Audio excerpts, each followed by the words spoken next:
It's spring and it's time to break out the rosé.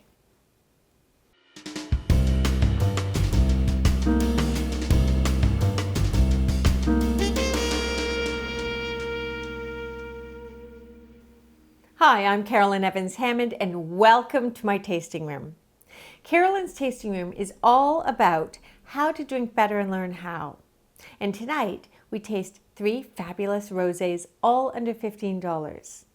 They include the 2023 Cellier des Dauphins Côtes de Rhône Prestige Rosé from France, the 2023 Toro Shiraz Garnacha Rosé from Spain, the 2023 the Beachhouse Rosé from South Africa.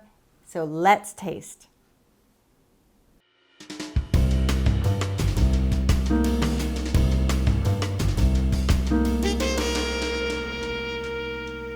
So the first one in our flight is from France. It's one of those wonderful, dry, pale rosés that everyone associates with the south of France, but this one's actually from the Côtes de Rhône. It's a blend of Garnacha, Shiraz, and Cinsault, and I think you're going to love it. I just love it. So pour yourself a glass, notice the color. Great color, right? Very bright. It's like sunlit coral. Very pretty, very pale, which is classic. And on the nose, see, it's so elusive. It's very fragrant, but in that sort of shy, coy way that's very French. Each time you approach this, it provides something else or hints at something else. Do you notice that?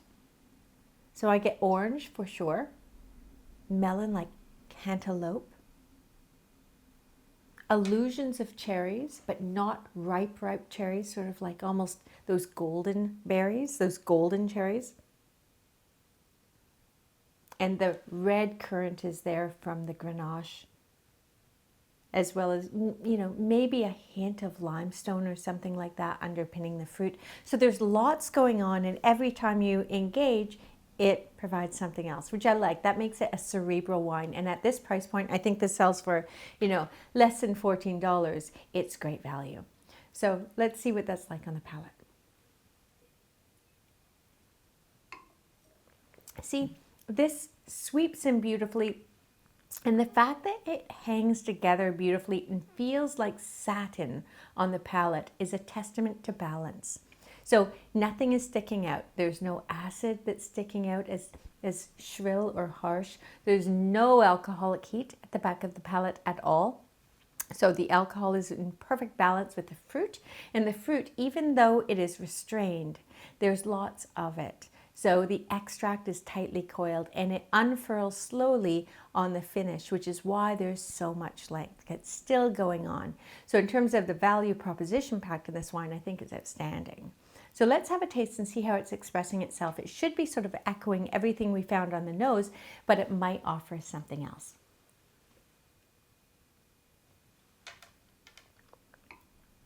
So yes, you might find the cantaloupe and the red berries are the just ripe berries. But are you also getting an interesting little, you know, note of rose or something like that? A little bit floral, white flowers too. I'm getting that for sure. And the stoniness comes through, as well as a hint of salinity. Now there is no sugar in this wine. I think it's 2 grams per liter. So it's bone dry, which makes it incredibly food friendly. And this is the kind of wine that I love with shrimp cocktail.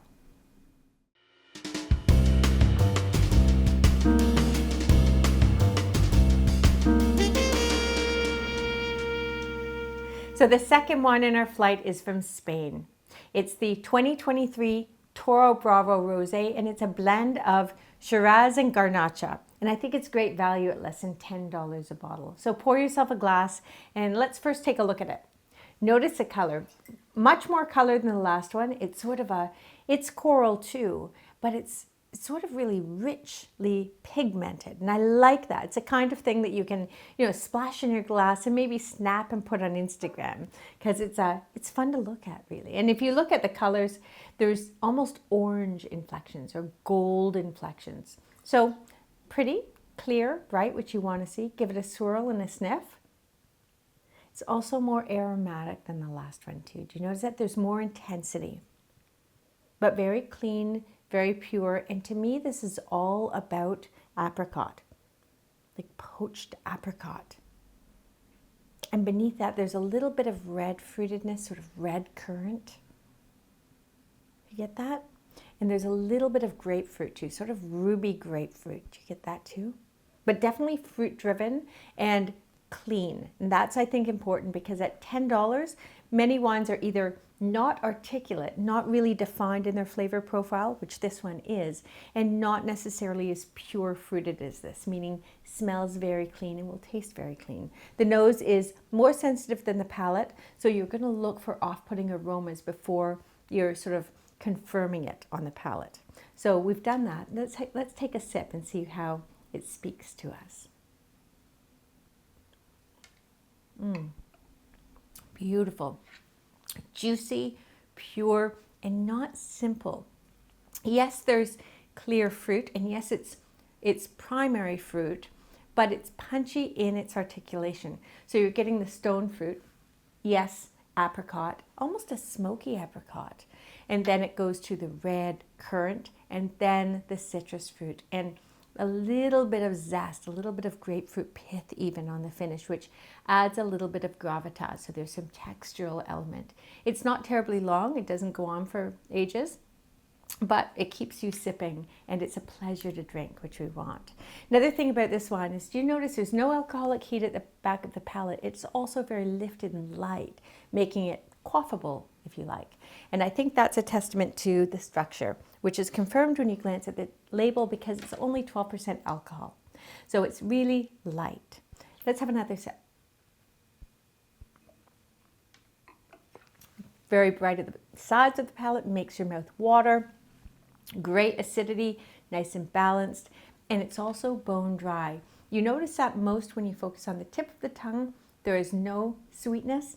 And in terms of technical amounts, this has, 2 or 3 grams per liter. So really nothing. It's a bone dry rosé. I think it's great value for money. And I think it's the kind of thing you can sip all summer long on a patio.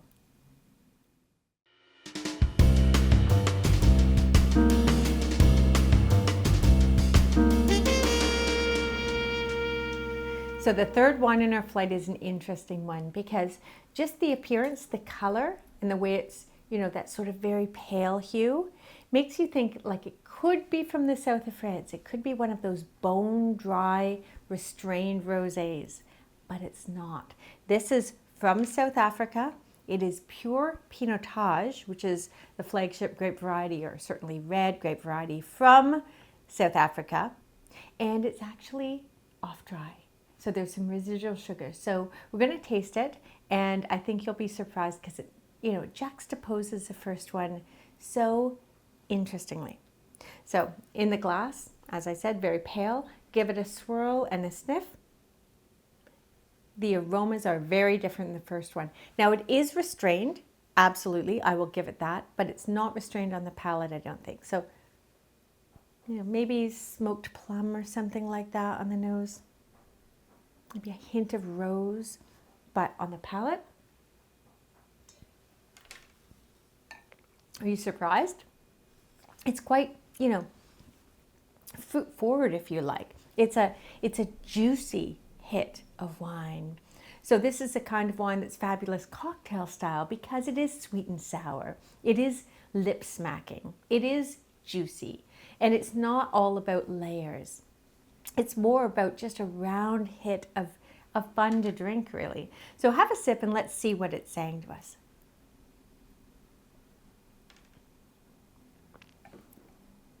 What do you think? I get red and black plum, juicy plum, sugared plum, maybe a hint of Turkish delight or something like that. And on the finish, I'm getting this interesting smoky nuance. And that's interesting because smokiness is something that's often associated with Pinotage.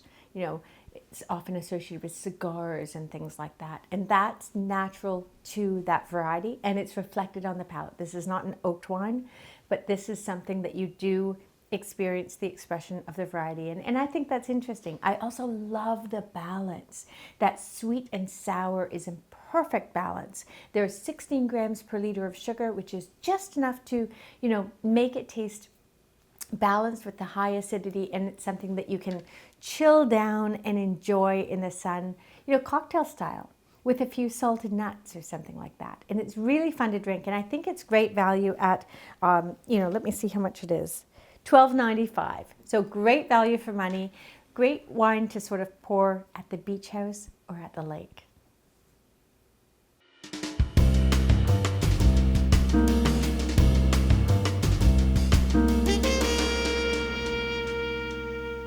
So there you have it. 3 delicious rosés to chill down and enjoy from now all the way through to September. Which one did you like best? Let me know. Shoot me a note. And don't forget to like and subscribe, because I'm coming right back with another flight of delicious wines, spirits, and other beverages here on Carolyn's Tasting Room, so you can drink better and learn how.